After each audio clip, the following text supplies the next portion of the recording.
So very beautiful good morning to all. मैं सुधारेवाला आज आपका हमारे चैनल दैजिस ग्रुप ऑफ एजुकेशन में आपका फिर से स्वागत करती हूँ। आज का जो हमारा टॉपिक है वो है आयनाइजेशन एनर्जी। आयनाइजेशन एनर्जी क्या होती है, कैसे कैसे वर्क करती है, कैसे इलेक्ट्रॉन को निकालने में इसका हेल्पफुल होता है, आज मैं आपको प्रॉपर डिटेल में बताऊंगी। आप लेक्चर में बने रहिए एंड तक। कोई भी चीज अगर आप स्किप करेंगे, लेक्चर को स्किप करेंगे तो क्या होगा, वही आप क्या पता आपके लिए वही हेल्पफुल हो। तो उसी के अकॉर्डिंग आइए हम अपने टॉपिक पे बात चलते हैं। तो आज का जो हमारा टॉपिक है दैट इज आयनाइजेशन एनर्जी। तो अगर आप हमारे चैनल पे नए हैं तो चैनल को सब्सक्राइब करें, वीडियो को लाइक और शेयर करें। तो अब आइए हम अपना टॉपिक स्टार्ट करते हैं। सबसे पहले बात कर लेते हैं न्यूक्लियस। न्यूक्लियस पे क्या होता है, पॉजिटिव चार्ज होता है।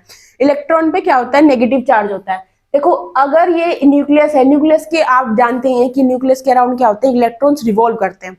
वो रिवॉल्व करते हैं तो एक टेंडेंसी ऐसी आती है कि इलेक्ट्रॉन को लूज भी करना पड़ता है। इलेक्ट्रॉन लूज कब होता है, जब एनर्जी ज्यादा होगी तो वो क्या करेगा, इलेक्ट्रॉन को लूज कर देगा। तो एक इलेक्ट्रॉन को निकालने के लिए जितनी एनर्जी लगती है, जितनी भी एक्सटेंशंस लगती है, जितनी भी एनर्जी लग रही है, तो उसी को क्या बोलते हैं, आयनाइजेशन एनर्जी बोलते हैं।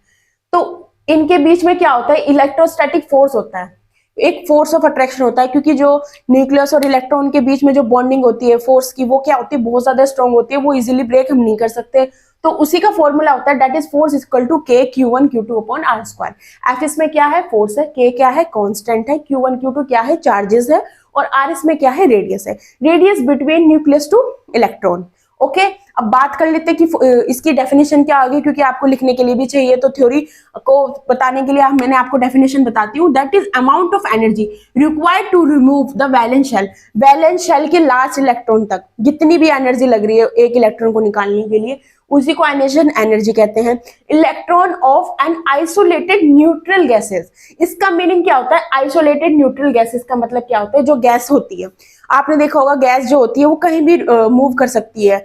उसके जो इलेक्ट्रॉन्स होते हैं क्या करते हैं, फ्री स्टेट में क्या करते हैं, मूव करते हैं। तो उसी के अकॉर्डिंग क्या होता है, एटम टू इंफिनिटी। अब एक इलेक्ट्रॉन को न्यूक्लियस को निकालने में जितनी एनर्जी लगी है, फिर क्या हुआ, वो इलेक्ट्रॉन क्या हुए, कहीं भी क्या हुए, रिवॉल्व होने लगे, कहीं भी घूमने लगे, क्योंकि वो बाहर निकल गए। उनकी एनर्जी क्या कर दी उन्होंने, आयनाइजेशन एनर्जी इतनी लगा दी कि वो इलेक्ट्रॉन जब बाहर निकल गए तो कहीं भी पहुंच सकते हैं। फिर उसको लास्ट स्टेज क्या होती है, एक लिमिट होती है ना, KLMN, first shell, second shell, third shell या फोर्थ सेल। तो ऐसी लास्ट सेल तक कहां तक पहुंच जाएंगे, एटम टू इंफिनिटी। तो it is the meaning of the definition, amount of energy required to remove the valence shell of electron okay of an isolated neutral gases atom to infinity. Okay अब आपको समझ में आया कि electron first cell से लेकर and तक के सेल को इंफिनिटी मतलब लास्ट तक पहुंचाने के जितनी भी एनर्जी लग रही है, उसी को क्या कहते हैं, हम आयनाइजेशन एनर्जी कहते हैं।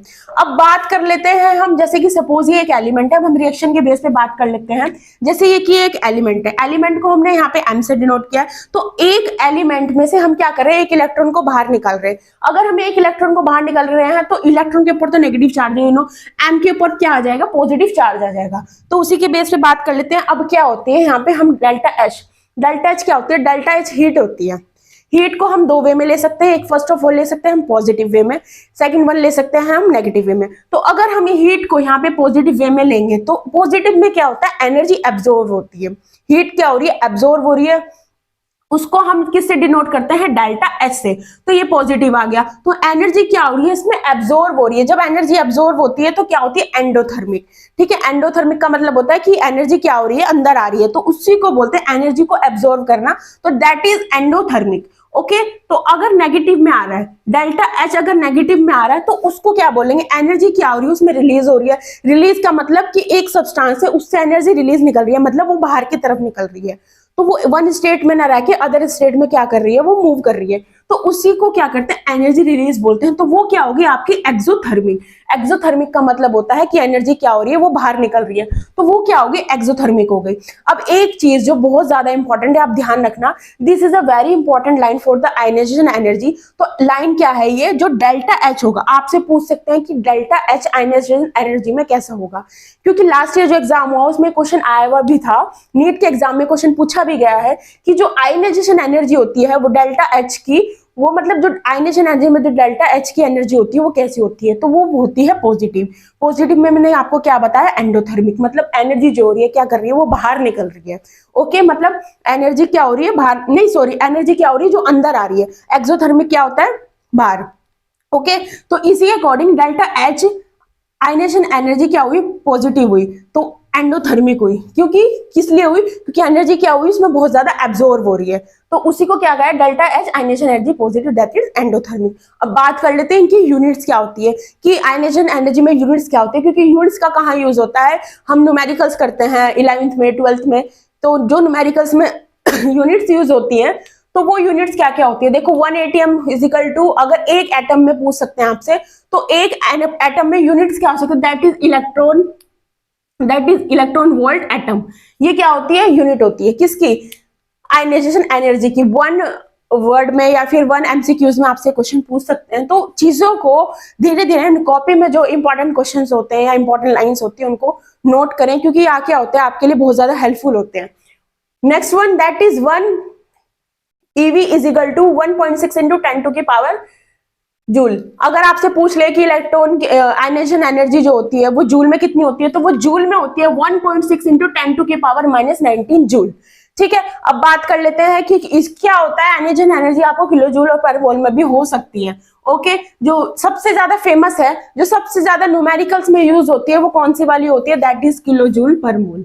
ओके, अब है next one, that is 1 EV per atom is equal to 96 kg पर मोल। अगर आपसे मोल में पूछ रहे केजी पर मोल में, तो 1 EV मतलब 1 इलेक्ट्रॉन वोल्ट कितना होता है, that is equal to 96 kilo joule per mole. Always remind रखना, ये छोटी छोटी सी चीजें होती हैं, आपको क्या करती हैं, गड़बड़ कर देती हैं अगर आपको याद नहीं होती, क्योंकि यूनिट्स क्या होती हैं, लिखनी चाहिए, याद होनी चाहिए। अब बात कर लेते हैं सक्सेसिव आयनाइजेशन एनर्जी क्या होती है। सक्सेसिव आयनाइजेशन एनर्जी क्या होती है, यहाँ ध्यान से सुनना, ये बहुत ज्यादा इंपॉर्टेंट है। तो सक्सेसिव आयनाइजेशन एनर्जी क्या होती है, जैसे ये एक एलिमेंट है, एक एलिमेंट को निकालने में जितनी एनर्जी लगी दैट इज M पॉजिटिव, तो ये क्या हुआ, एक आयनाइजेशन एनर्जी हो गई। अब क्या हुआ कि हमने एक इलेक्ट्रॉन निकाला, फिर उसके बाद हमने 2 को निकालने की कोशिश की, फिर 3 को निकाला, वो अपने इलेक्ट्रॉन क्यों ही लूज करेगा। मतलब इलेक्ट्रॉन के क्या होता है, न्यूक्लियस क्या चाहता है कि मतलब वो एक स्टेबल होता है कि अपने इलेक्ट्रॉन को इजी वे में छोड़ता नहीं है, क्योंकि अगर आपको कोई चीज चाहिए तो उस चीज को लेने के लिए आपको बहुत एफर्ट्स भी करना पड़ता है, और कुछ चीजें क्या होती है इजीली हो जाती है।